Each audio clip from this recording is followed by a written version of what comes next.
Baru-baru ini Rexus merilis keyboard terbarunya mereka yang bisa dibilang ada di kelas flagship untuk kategori budget gear di luar branding Daksa, yaitu Rexus Legionnaire MX20 Pro. Banyak hal menarik dari keyboard ini yang akan gue bahas sepanjang video ini, jadi kita langsung mulai aja reviewnya. Untuk packagingnya sendiri standar, nggak ada yang gimana-gimana. Di dalam boxnya ada keyboard, buku-buku sakti, dan kartu garansi. Oh ya, sama kita bakalan dapat ekstra keycaps Daksa beserta wire key puller. Mungkin kalian bertanya-tanya, kenapa tiba-tiba dapat Daksa aksesoris di sebuah MX20 Pro? Jawabannya gue nggak tahu, tapi karena itu nggak salah, jadi ya udahlah nggak apa-apa. Maksudnya, ya kita dapat aksesoris tambahan, ya udah kalau mau dipakai tinggal dipakai, kalau nggak ya tinggal disimpan gitu doang. Nah, si MX20 Pro ini merupakan keyboard gaming yang cukup mainstream. Maksudnya, ya dia punya layout full size, 104 keys, dengan tambahan 4 keys di atas numpad yang isinya pengaturan volume dan shortcut untuk menampilkan kalori. Nggak, gue bercanda. Jadi, shortcut cal ini adalah untuk buka kalkulator, cuy. Pertanyaannya, kenapa tidak menggunakan icon kalkulator, malah disingkat jadi cal kayak gini yang agak aneh ngelihatnya.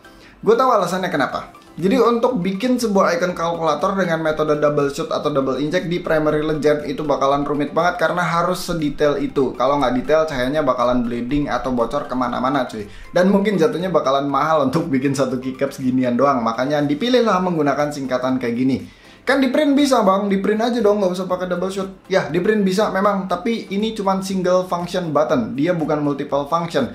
Kalau single function button itu yang bagian atas Primary Legend dia pasti double shoot, yang bawahnya itu pasti print. Jadi kalau dia di print di Primary Legend nanti nggak nyambung sama keycaps yang lainnya.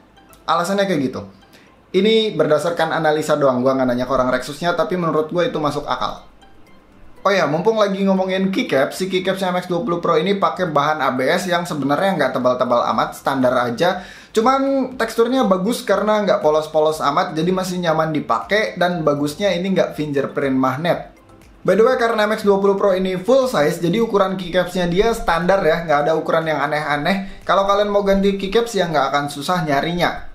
Pindah ke bodinya, MX20 Pro ini pakai modelan floating keys, jadi kalau mau bersih-bersih bakalan gampang banget. Terus top frame-nya ini hitam dop dengan material yang gua nggak tahu ini plastik apa aluminium.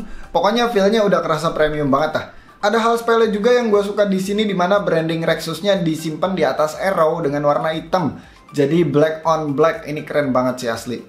Terus di sekeliling top frame-nya ada RGB strip yang beneran RGB, bukan RG wannabe. Karena dia kompatibel dengan banyak warna dan ada mode rainbow wave juga. Buat yang doyan RGB ini bakalan puas banget sih. Diffusing cahayanya itu rapi, warnanya tajam, dan transisinya juga smooth. Parah dah pokoknya, ini keyboard jadi kerasa premium-premium gimana gitu. Tapi by the way, ada satu hal yang agak ngeselin bagi gua, dimana MX20 Pro ini punya palm rest yang dibaut. Sebenarnya bisa dilipat ke dalam, tapi pas dilipat posisinya itu jadi miring ke utara, kan jadi nggak ergonomis lagi. Sebenarnya bisa aja sih palm restnya dilepas total, cuman jadi nggak portable aja karena harus pakai baut. By the way, palm restnya ini bahannya plastik yang ada tekstur garis-garis tabrakan gitu yang sebenarnya keren banget sih. Lanjut ke bagian belakang dulu, udah ada rubber fit di sini dan ada tambahan angled fit satu step yang udah ada karetnya juga. Terus untuk kabelnya center mount, tidak detach, udah sleeving yang kualitasnya bagus dengan konektor USB Type-A pastinya. Overall untuk desainnya gue suka semua kecuali mekanisme palm restnya aja yang agak merepotkan tadi. Sisanya sih oke semua, bener-bener kerasa premium. Kemudian untuk build quality-nya juga udah oke semua. Ya untuk palm restnya kalian bisa tebak masih ada flex, tapi ini wajar dan menurut gue nggak mengganggu sama sekali. Nah sekarang masuk ke part favorit gue dari sebuah mechanical keyboard, yaitu mengenai switch-nya. Untuk MX20 ini bawaannya pakai Gateron switch yang tipenya itu KS9. Variannya ada 4, ada red, blue, brown, sama yellow. Dan untuk unit yang ada di gue ini adalah varian blue switch. Ya, mungkin kalau kalian yang tahu gue ini tidak terlalu suka sama clicky switch, tapi tenang aja, gue akan profesional cuy. Mendingan kita typing test dulu aja deh.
Nah, untuk feel-nya sendiri, ya Blue Switch berarti clicky, ada bump-nya, ada clicky-nya. Nggak ada yang gimana-gimana sih, standar Gateron Blue aja. Buat typist atau gamer yang suka berisik, ini sih satisfy banget. By the way, ada hal yang menarik di sini ya, bahwa Rexus sekarang masukin banyak varian switch di keyboardnya. Menurut gua ini oke banget sih, orang-orang jadi bisa nikmatin switch pre-build yang lebih variatif. Apalagi MX20 Pro ini nggak punya fitur removable atau hot swap.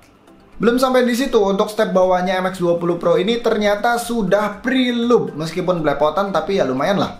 Harusnya kalau di switch linear atau tactile, ini stepnya udah tergolong oke kalau dibandingin keyboard gaming kebanyakan yang memang stepnya itu mentah banget. Cuman karena unit yang ada di gua ini adalah varian Blue Switch, gua susah banget buat analisa rattle di bagian stepnya. Karena ya kalian juga mungkin tahu, ketutup sama suara klikinya.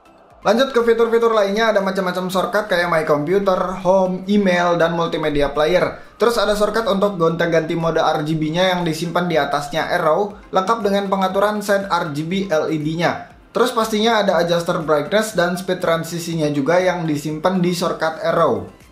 Sisanya ada anti ghosting, bla bla bla, standar lah untuk sebuah gaming keyboard. Dan pastinya MX20 Pro ini udah mendukung software juga cuy. Isinya nggak ada yang aneh-aneh sih, kita bisa melakukan key mapping atau key assignment, terus bisa ngatur RGB-nya dengan banyak mode dan pengaturan yang lengkap banget. Bisa otak-atik game mode juga yang isinya pengaturan untuk lock beberapa shortcut key dan Windows Lock, terus ada pengaturan makro juga. Oke, kelar sudah reviewnya, dan untuk harganya si MX20 Pro ini ada di Rp1.199.000 atau 1,2 juta ya. Tapi lagi ada promo dari tanggal 20 April sampai tanggal 2 Mei nanti ya. Harganya jadi cuma Rp749.000. Seperti biasa linknya gue simpen di deskripsi di bawah. Dan kesimpulannya dari gue sendiri cuman ada dua catatan untuk si MX20 Pro ini. Yang pertama, penggunaan palm rest tadi yang menurut gue mekanismenya lebih enak menggunakan magnetik atau klip biasa, nggak perlu pakai baut biar nggak ribet pas bongkar pasang. Terus yang kedua, ketidakhadirannya fitur removable switch di MX20 Pro ini. Apalagi ini switchnya pakai Gateron, yang artinya kalau dikasih removable terus kita ngambil Gateron yellow itu bisa di loop dengan mudah. Sebenarnya ini keyboard arahnya bukan ke arah entusias sono ya, ini lebih ke keyboardnya gamer gitu. Jadi mungkin gamer juga nggak peduli tentang looping. Tapi di sisi lain menurutku dengan adanya fitur removable bisa untuk maintenance atau untuk ngeganti switch modifier yang dipencetnya terus-terusan. Bisa aja blue switch kerasa berat kan bisa diganti tuh modifiernya menggunakan switch yang lebih ringan. Ya pokoknya itu bisa dibilang menjadi poin plus lah kalau ada removable switch di MX20 Pro ini. Sisanya sih ini keyboard bagus banget, desainnya gue suka banget, RGB-nya fantastis, fiturnya juga oke semua, build quality-nya juga bagus. Segitu aja reviewnya, thank you udah nonton, sampai ketemu di video selanjutnya. Bye.